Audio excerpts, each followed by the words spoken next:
Salut à tous, c'est Guillaume pour la deuxième partie de ma vidéo sur l'Église catholique. Dans cette vidéo, je vais parler principalement de ce qu'on appelle les sacrements et aussi un petit peu d'histoire. La raison principale pour laquelle j'ai choisi l'Église catholique, c'est les sacrements. Dans l'Église catholique, pour vous expliquer, il y a 7 sacrements. Il y a par exemple la confession, dont j'ai parlé dans le premier épisode, qu'on appelle aussi le sacrement du pardon ou de la réconciliation, parce que c'est le sacrement par lequel on se réconcilie avec Dieu. Ce sont des choses qui ont été instituées par Dieu lui-même et que l'on reçoit à travers la bouche du prêtre. Parce que ce qu'il faut que vous compreniez, c'est que dans l'Église catholique, il n'y a qu'un seul prêtre, c'est Jésus-Christ. Et tous les autres prêtres sont prêtres uniquement à travers lui, c'est-à-dire que Jésus les fait participer à sa prêtrise, mais il n'y a qu'un seul prêtre. C'est-à-dire que quand un prêtre donne le pardon à quelqu'un, c'est pas Monsieur Dupont, le prêtre Monsieur Dupont, qui donne son pardon à une autre personne. Non, c'est Jésus-Christ qui se cache derrière les traits de Monsieur Dupont, qui donne son pardon. Vous recevez pas le sacrement de la part d'un homme, mais vraiment de la part de Dieu.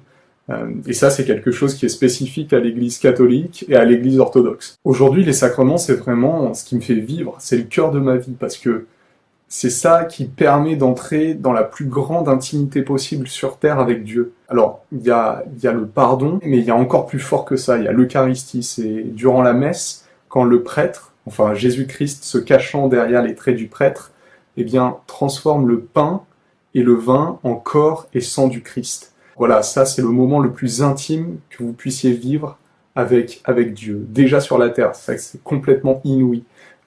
C'est-à-dire que par amour pour nous, Jésus se fait nourriture et boisson pour nourrir notre âme en fait, pour nous donner ce dont on a vraiment besoin, encore plus que du pain et du vin. Voilà, c'est vraiment notre besoin fondamental en fait, ce Dieu lui-même.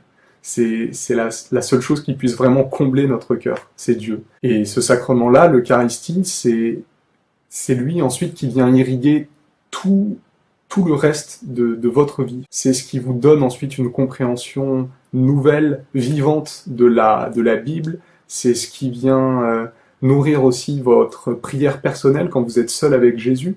C'est ce qui vient aussi nourrir vos rapports avec les autres personnes en fait. Parce que quand vous communiez au corps et au sang de Jésus, vous recevez tellement d'amour que c'est comme si votre cœur s'élargissait en fait, vraiment. Vous avez un amour de plus en plus intense pour toute l'humanité, pour chaque personne. Vous apprenez vraiment à aimer les autres en vérité. Donc les sacrements, c'est la raison principale pour laquelle aujourd'hui je suis chrétien catholique. Parce que une fois que vous y avez goûté, c'est juste trop bon, quoi. Vous pouvez plus vous en passer. Mais bon, ceci dit, c'est pas le propre uniquement de l'Église catholique, comme je le disais, puisque l'Église orthodoxe a ses sacrements, elle aussi. Ça m'amène à la deuxième raison pour laquelle j'ai choisi l'Église catholique, qui est l'histoire. Pour comprendre pourquoi il y a autant de dénominations différentes au sein du christianisme, il faut faire un peu d'histoire en fait. Parce que je me mets à votre place, si vous n'êtes pas chrétien, vous devez vous demander pourquoi il y a autant d'églises différentes s'il y a un seul Dieu. Bon, je vous rassure, au départ, il y avait une seule église et des chrétiens, parce que c'était la volonté de Jésus en fait, il le dit lui-même dans la Bible. Il dit qu'il souhaite que nous soyons parfaits dans l'unité, ce sont ses mots. Sauf que, évidemment, comme vous l'avez remarqué, les hommes sont imparfaits, même dans l'Église. Et au cours de l'histoire, eh bien, ils se sont disputés à de nombreuses reprises. Il y a eu une première grosse dispute au sein de l'Église en 1054, qui a donné lieu à la séparation de l'Église d'Occident et l'Église d'Orient. À la suite de ce schisme, comme on l'appelle, qu'est née l'Église orthodoxe. Après ça, il y a eu encore d'autres disputes, en particulier au XVIe siècle, qui ont donné lieu à la naissance de l'Église anglicane et aussi des différentes églises protestantes. Et donc voilà la deuxième raison pour laquelle aujourd'hui je suis chrétien catholique. C'est que l'Église primitive, celle des origines, c'est l'Église catholique. Toutes les autres, si on s'intéresse à l'histoire, sont nées suite à des conflits.